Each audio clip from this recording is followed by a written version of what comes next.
Telangana sir సమాజం 43 ఒక్క సంవత్సరాల నిమిషం ఒక్క కిందే నిమిషం జీవన్ రెడ్డి గారు ఒక్క నిమిషం ఒక్క నిమిషం సార్ మీరన్న లాస్ట్ పాయింట్ నుంచే రామ్మోహన్ రావు గారి దగ్గర వెళ్ళి తెలంగాణ సమాజం ఎవరిని ఆదరిస్తుంది, ఎవరిని చీకొడుతుంది, రేపొద్దున ప్రభుత్వ ఏర్పాటుకు భరోసాగా, అంటే నిన్నటి సభ ఒక ఎన్నికల సభలాగా, ఒక ప్రభుత్వాన్ని ఏర్పాటు చేసేటువంటి సభకు సంకేతంలాగా రాగానే మొదటి సంతకం అన్నటువంటి పదాన్ని కూడా వాడారు. జనరల్గా ఎన్నికల టైంలో ఇట్లాంటి పదాలు వాడుతూ ఉంటారు. 2 సంవత్సరాల కంటే ముందే కేసీఆర్ మొదటి సంతకం చేస్తామని చెప్పేసి మాట్లాడారు. ప్రభుత్వం వచ్చేటువంటి ధీమా నిన్నటి సభలో కనిపించిందా? కేసీఆర్ ఎఫెక్ట్ కనిపిస్తోందా? అండ్ ఎట్లా చూడాలి నిన్నటి ఈ స్పీచ్ను కానీ ఈరోజు జరుగుతున్నటువంటి పరిణామాలు కానీ?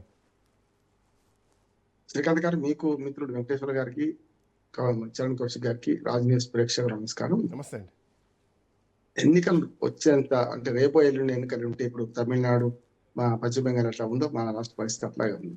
అసలు వరంగా చెప్పాడు 2.5 సంవత్సరాలు పూర్తి కాలే ఇంకా. ఈ స్థితిలో 2 సభలు 2 జన సమీకరణలు చూసాం.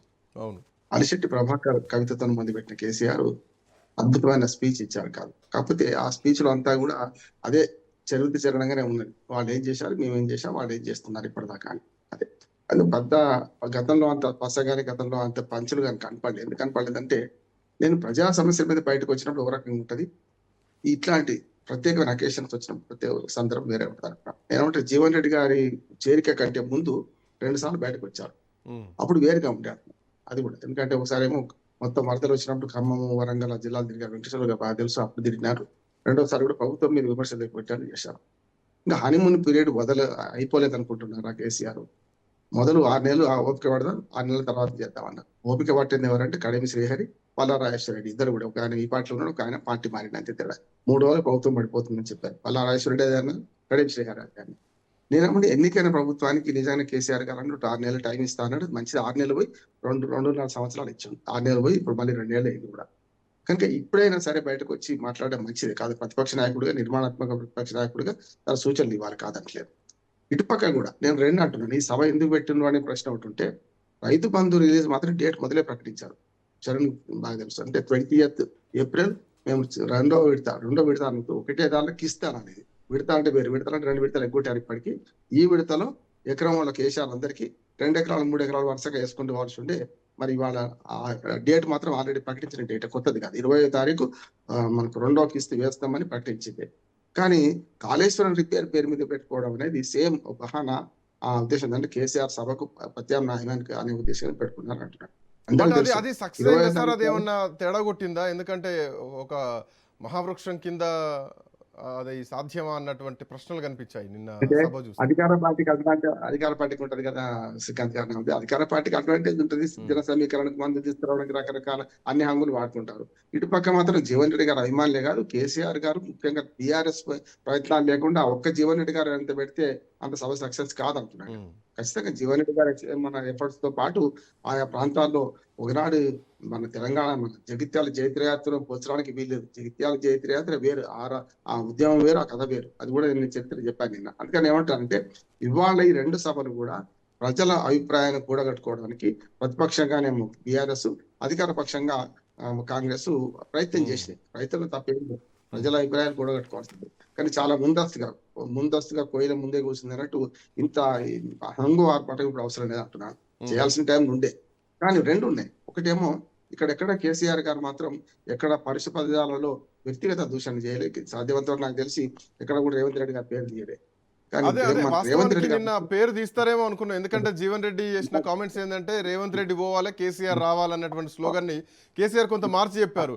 జీవన్ రెడ్డి అంటున్నారు కాంగ్రెస్ పోవాలి, బీఆర్ఎస్ రావాలని చెప్పేసి. ఆ పేరు వస్తుందేమో ఎక్స్పెక్ట్ చేశారు. బహుశా ఆ స్థాయి కాదనుకున్నారేమో. ఇంకా కానీ రేవంత్ రెడ్డి గారు మాత్రం నిన్న కేసీఆర్ పేరు చాలా సార్లు తీసుకున్నాను. నా ఉద్దేశం అంటే వంద పెడతా, లేకపోతే ఎక్కడన్నా నేను పాతి పెడతా, నీ గోరి మీద అది కడతా, ఇది తప్పు అంటున్నాను. ఎందుకంటే వ్యక్తిగతంగా ఇట్లాంటి విమర్శలు, దానివల్ల సానుభూతి కేసీఆర్ పెరుగుతుంది. నేను ఆయన అన్న మాటలు నేను ఉపయోగిస్తున్నాను. ఆయన అన్న మాటలు కరెక్ట్ కాదంటున్నాను. పోయిన పని వేరు, చెప్పాల్సిన మాటలు వేరు. నిజంగానే ఈ కాళేశ్వరాన్ని మనకి సాకారం చేస్తాం, అట్లాగే ఫలానా తుమ్మిడి హిట్ మొదలు పెడతాం. తుమ్మిడి హిట్ కూడా నిజంగా మొదలు పెడితే ఎవరొద్దన్నారు? 2.5 సంవత్సరాలు చేద్దాం అంటే ఎవరొద్దన్నారు? కాళేశ్వరం వేరే చర్చ పెట్టుకుందాం. కాళేశ్వరం మంచిదా కాదా? కాళేశ్వరం పేరు పెట్టడమే ఒక రకంగా శనేశ్వరం అయిందా? కాళేశ్వరం పేరు పెడితే కాళేశ్వరం దగ్గరే కాళేశ్వరం లేదు కదా. కాళేశ్వరం గారు 3 బ్యారేజీల కంటే ఎక్కువ, డ్యాముల కంటే తక్కువ. ఆ 3 బ్యారేజీలు, డ్యాములు, అట్లాగే ఎన్ని సబ్ స్టేషన్లు, అవన్నీ చర్చ పెడితే ఇవాళ నీళ్ళు వస్తున్నాయి. కేవలం ఆ 2 తప్పించే కదా. ఆ ఆ 2-3 బ్యారేజీలు తెప్పించి సరే మిగతా నీళ్ళన్నీ వాస్తవానికి వస్తున్నాయి కదా. కాళేశ్వరం ఆ. విలువ ఎప్పుడు తెలుస్తుంది అంటే కరువు వచ్చినప్పుడే తెలుస్తుంది. సో నీళ్ళ విలువ ఎప్పుడైనా కరువు ఉన్నప్పుడు కరువు తెలుస్తుంది. కరువు కరువు సో ఆ రాకముందే పరిస్థితి లేదు తెలిసింది. కరువు కాబట్టి రాకముందే అర్థం తెలిసింది. కాలేదేమో కానీ బట్ వాట్ ఐమ్ సెయింగ్ నిన్న ఇంకొక రామోహన్ రావు గారు నిన్న నిమిషం. ముఖ్యమంత్రి చేసిన కామెంట్ ఏంటంటే కాళేశ్వరం ప్రాజెక్టు రిపేర్ చేస్తున్నాం, ఆ రిపేరు జరుగుతుంది అని చెప్పారు.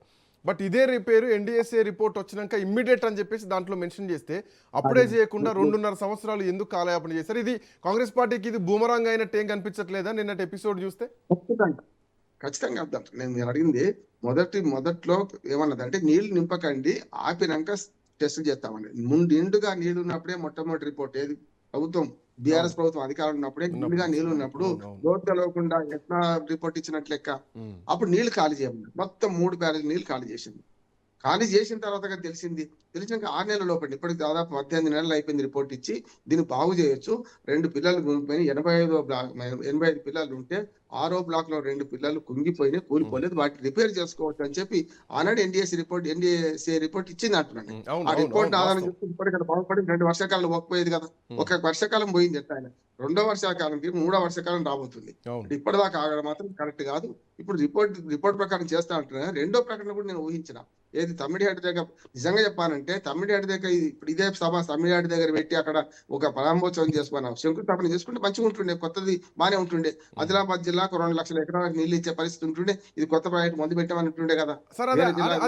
అది అంత యాక్సెప్టబులా, ఒప్పుకునేటువంటి పరిస్థితి ఉంది? ఎందుకంటే మహారాష్ట్రతో ఒక లింక్ ఉంది కదా.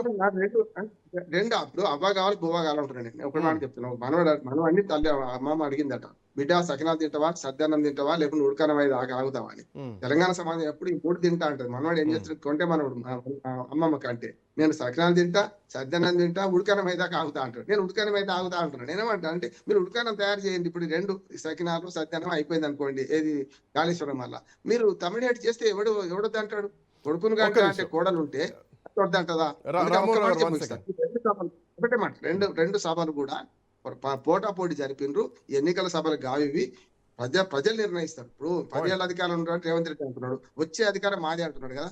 వచ్చే అధికారం మాదంటే 3వసారి గెలిపేయలే కేసీఆర్ గారిని, స్పష్టంగా చెప్తున్నా. ఇప్పుడు కూడా 10 ఏళ్ళు మాదే అంటే చెల్లదు. మీకు ఎన్నికైన 5 ఏళ్ల ముద్దతే, ఇంకా 2.5 సంవత్సరాలు ఉంది. 2.5 సంవత్సరాల్లో మీరు చేద్దాం అనుకున్న పనులు చేయండి. అనవసరంగా వ్యక్తిగత విమర్శలు చేసుకుంటే దానివల్ల పలసరి మీరే అవుతారు. కేసీఆర్ సానుభూతి పెరుగుతుంది, మీ పట్ల వ్యతిరేకత పెరుగుతుంది. వ్యక్తిగతంగా మాట్లాడొద్దని నేను